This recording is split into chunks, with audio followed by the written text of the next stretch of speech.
চলো আজকে তোমাদের সাথে শেয়ার করি মাদার্স ডে আমি কিভাবে সেলিব্রেট করলাম। আসলে এবছরে আমি সেরকমভাবে টাইম পাইনি, সারাদিনই কাজের মধ্যে গেছে।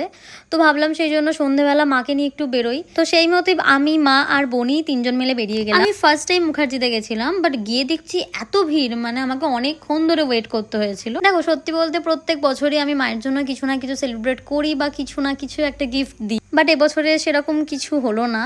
তাও আমি চাইছিলাম কিছু একটা করে মায়ের সাথে একটু টাইম কাটানো, কারণ এতটা বিজি হয়ে গেছি আমি, আমার লাইফে বিজি আর মায়ের লাইফে বিজি।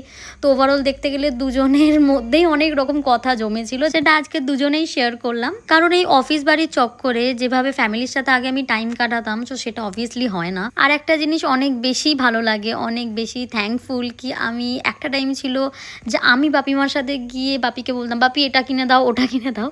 তো থ্যাঙ্কস টু গড কি আজকে আমি এমন একটা জায়গায় আছি, অ্যাটলিস্ট ছোট্ট ছোট্ট ছোট্ট জিনিসগুলো হলো আমি একটু ফুলফিল করতে পারি। আর শুধু আমি কেন, প্রত্যেকটা বাড়ির ছেলেমেয়েরা তো তাই চায় যে তার বাবা মা যেন তাদের জন্য কোনো না কোনোভাবে প্রাউড ফিল করুক।